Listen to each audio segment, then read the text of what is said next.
bizarre case of the Hammersmith ghost. Today's story is a good old-fashioned ghost story. But before we get into that story, if you're a fan of the strange, dark, and mysterious delivered in story format, then you've come to the right place because that's all we do, and we upload once a week. So, if that's of interest to you, the next time the like button has a big international flight planned, offer to buy them some snacks for the ride. But don't tell them your snacks are made entirely of Olestra and they're laced with laxatives. Also, please subscribe to our channel and turn on all notifications so you don't miss any of our weekly uploads. Okay, let's get into today's story.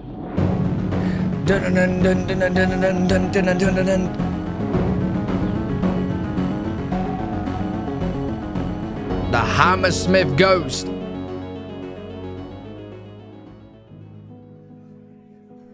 On the night of January 3rd, 1804, a 22-year-old man named Thomas Millwood sat inside of a local pub in Hammersmith, England, feeling totally annoyed.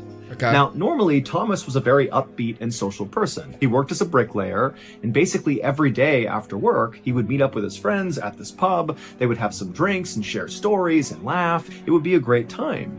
But tonight, it was like everything annoyed Thomas, especially his friends. And as his friends droned on and on about the current drama going on in their town, Thomas finally had just had enough, and before he could stop himself, he stood up and slammed his beer mug down on the table, and right away Thomas knew he had overdone it, because immediately the pub went deadly silent, his friends all stopped, everybody's looking over at Thomas, and Thomas kind of muttered an apology, and then... Hey chat, I feel like we've all done this at some point, you know, when we've overreacted, and like we was meant to do it quietly, but it happens to be a lot louder than the quiet that we planned, and now it's awkward.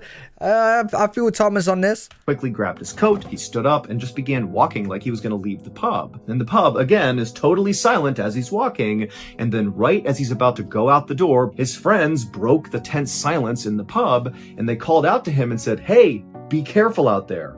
And Thomas just looked at his friends and kind of rolled his eyes and said, "Yeah, okay," and then he went outside. Thomas decided he would walk to his parents' house, which was not far away, and he would just sit by the fire and warm up for a bit before he had to go back out later that night to meet up with his wife. His wife worked long hours and she often worked late, and when she worked late, Thomas would meet her at work and escort her back home. And that's what he was doing too. Right, that's nice. And so Thomas began walking down Black Lion Lane, and per usual, Thomas was basically one of the only people outside. Hammersmith used to be this very friendly and bustling place. It was home to 45,000 people. It was located right on the outskirts of London, and lots of rich people like to go there to vacation. But recently, there had been a string of all these increasingly bizarre sightings, or attacks as people were calling them, in Hammersmith, and it had all the residents completely on edge to the point where people were not going outside. Now, Thomas thought it was totally ridiculous and thought people were completely overreacting, and so he had been doing his best to ignore the drama going on in town,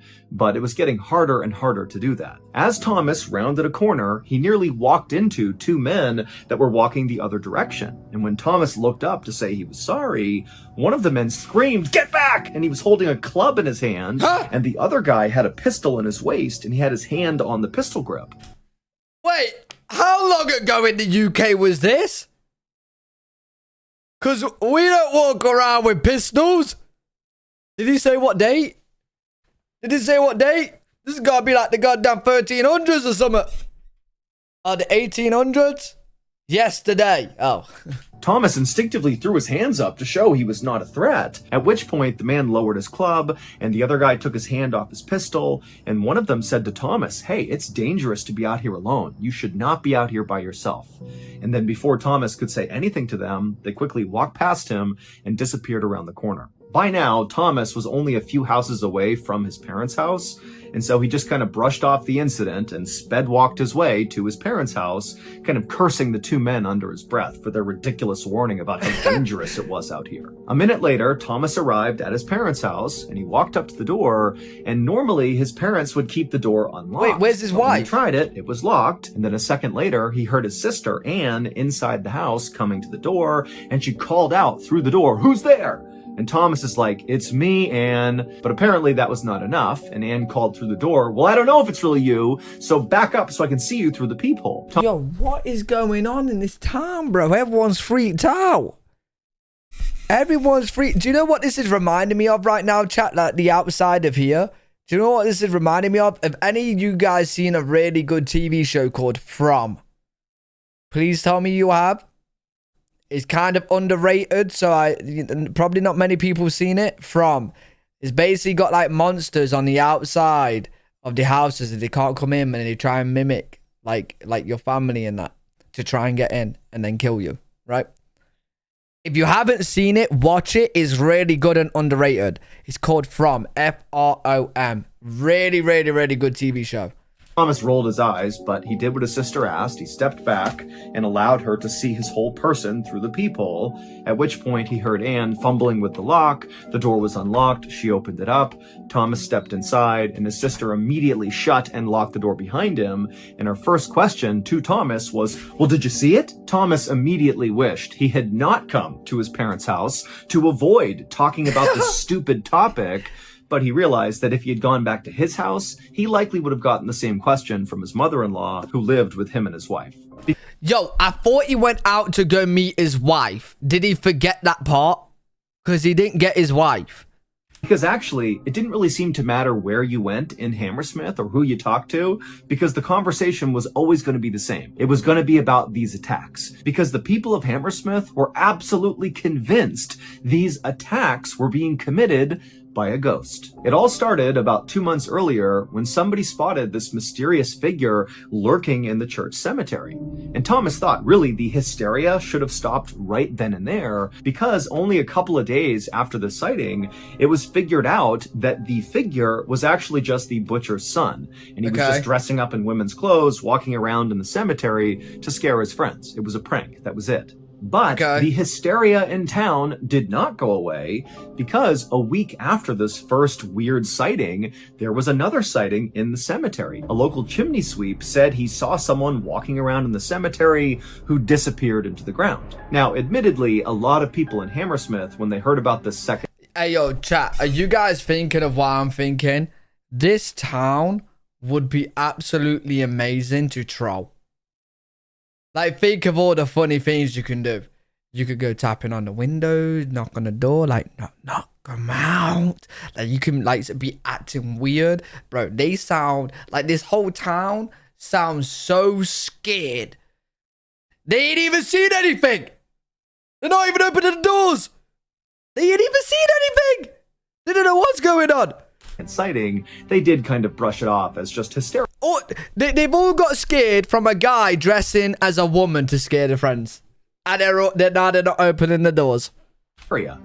But it was after the second sighting that the so-called attacks began in town. Okay, Late what one attacks? night, a local resident was walking past the cemetery when something came up behind them and began choking them, and this resident was able to break free and run away to safety, but they turned and got a look at whatever was attacking them, What was it? and they described it as a phantom. Shortly after that, a local carriage driver was going past the cemetery. Is a phantom a ghost? Is a phantom a ghost? When they got out for some reason, and then this creature with horns on its head came charging out and confronted the carriage driver, who apparently just turned and ran away, abandoning his 8 horses and 16 passengers. And so by late December, there had been so many more of these... Wait, I'm baffled. A carriage could hold 16 passengers? Huh? strange attacks and weird sightings in town that basically everybody in Hammersmith, save for basically Thomas, was totally gripped by fear. And as terror kind of spread across town, Thomas had attempted to convince his wife and mother-in-law and his family that there was just no way this was a real ghost. This is people's paranoia and their imaginations running wild. That's all this is. But Thomas's theory was really put into question when just a few days earlier, so a few days before he stormed out of the pub because he was so annoyed, somebody had died following one of these attacks. A pregnant woman had died. The woman had been walking alone near the church cemetery at about 10 p.m. at night when something in the cemetery had rose up out of the ground, rushed over to her, and grabbed onto her, and she barely had time to kind of turn and look, and she saw this kind of white flowing robe and a long pointed white hat hat. And that was all she remembered, because then she passed out. Then she woke up again and she was in somebody's house and her neighbors were all around her. They had found her passed out in the cemetery and carried her there. And so she comes to, and she's only able to choke out the story of what happened to her, the ghost attack, before she died. And so following this pregnant woman's death, the town of Hammersmith offered a reward for anybody who could capture or kill the ghost, which was now being dubbed the Hammersmith ghost. Oh, this town is stupid.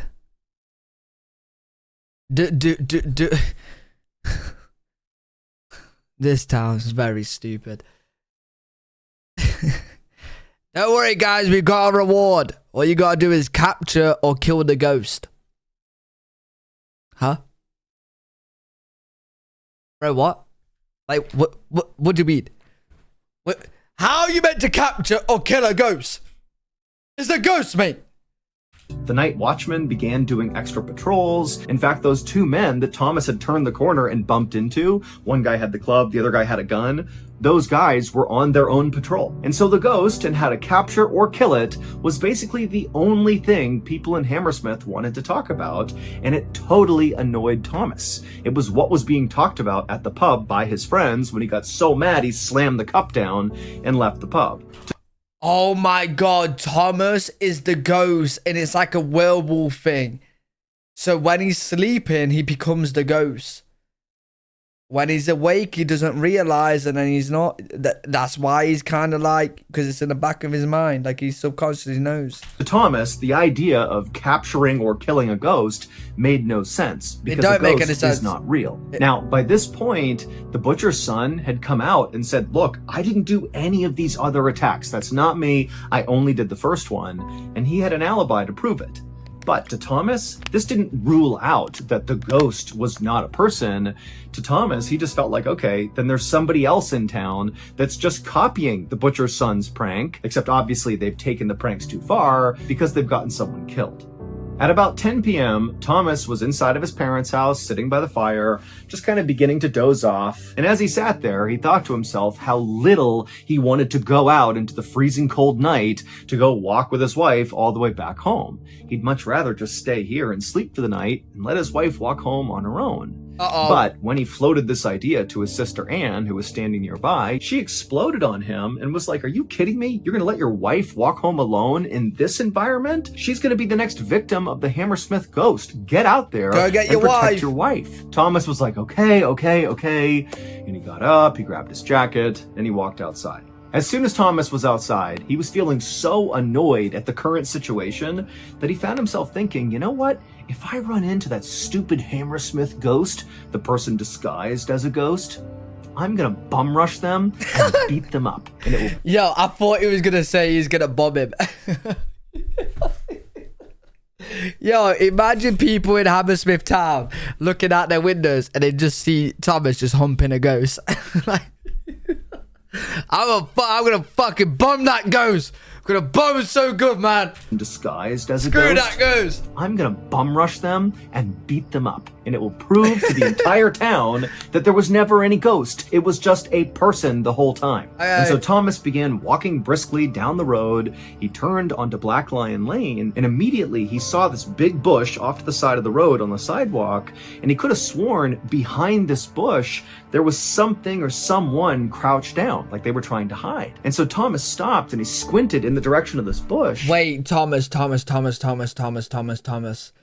If you blindly attack this person, you're stupid. It can be anyone. It could even be his wife. Do not blindly attack this person, please. And then at some point, he saw movement enough to confirm to him that that must be a person back there. Okay. And suddenly it clicked for Thomas. That must be the person pretending to be this ghost. No! That's the prankster / murderer. There they are. Thomas! And so without any hesitation, Thomas balled up his fists and just started sprinting towards this person. At virtually the exact same time, Anne, Thomas's sister, was still in their parents' house, and she was looking out the window kind of roughly in the direction that Thomas had gone, and she heard this loud scream that sounded like a man. Now, she couldn't see her brother, but she's thinking, oh my god, it's coming roughly from the area where he went. What if he's getting attacked by the ghost? And so she bolted outside. Just a couple of minutes after that, a big posse of men came tumbling out of that pub where Thomas had been drinking earlier that night and got really mad and slammed his cup down. So they come stumbling out of the pub, and they were being led not by the night watchman, who was amongst the posse, but instead they were being led by the town's tax collector, a man named Francis Smith, who looked totally disheveled and out of breath and did not look like the type of guy who would be leading a big posse. Guys, you thinking what I'm thinking? I say we rush the tax collector and we just pretend he was the ghost. Good idea? Hey, none of us likes our taxes, bro. None of us. None of us. I say we just beat him up instead. But here we were. He was leading this posse. Let's just blame him. And he took them down the road, and they turned the corner onto Black Lion Lane. And as soon as they looked down that same road that Thomas had been on and then seen the person in the bush, the posse, they stopped because they saw a body in the middle of the road, and it didn't appear to be moving. And then crouched over the body was this dark figure that was kind of hunched over this body. And the figure turned and it looked at the posse and let out this unbelievable scream.